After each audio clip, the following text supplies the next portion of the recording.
Today's edition of Broadcast is brought to you by SituationHub.com. Crisis communications better and faster. It's as easy as 1, 2, 3. Schedule a demo today.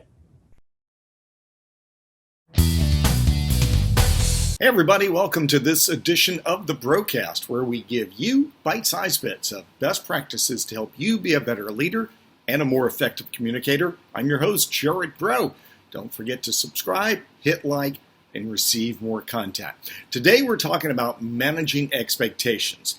And now's a good time to remind everyone that from June to November is hurricane season. And hurricane season is a perfect example of a time to learn to manage expectations in crisis communications. And here's why. You will know about a hurricane or a tropical storm 2, 3, 4, 5, sometimes 6, 7 days prior to the storm's arrival. And there are all types of warnings you can give your customer base or your stakeholder base, depending on the type of company you are. Top of mind, my electric cooperative friends and all of my utility friends. You need to start managing expectations 72 hours before the storm, and 48 hours before the storm, 36 hours before the storm, 24, 12, and on and on and on. Managing expectations of how tough things could be if people don't take personal responsibility, if they fail to evacuate, if they don't have supplies.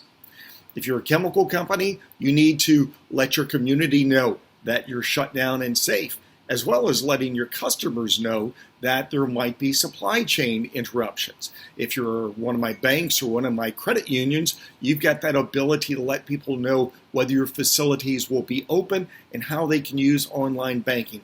Every type of organization, every type of business has the ability to manage expectations.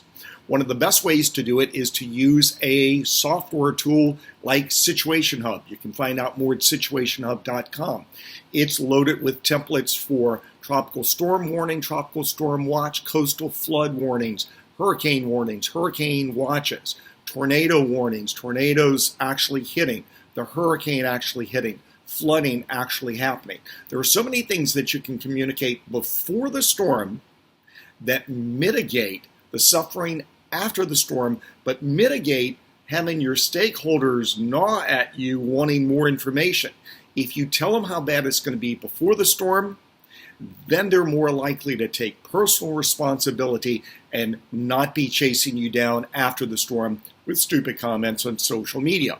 Perfect example is a major storm rolled through Florida a few years ago.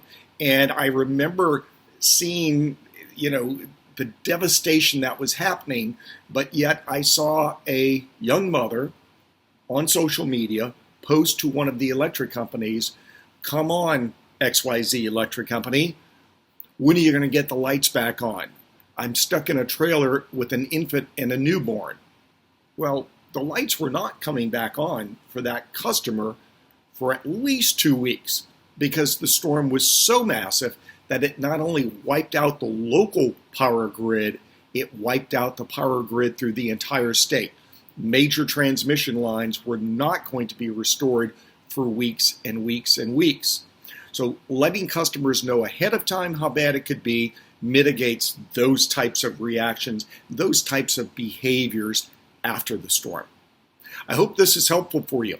If you want to talk more about preparation for crisis communications, use the link that you see there on the screen below me, and we can set up a confidential, private discovery call. It's free, so let's talk.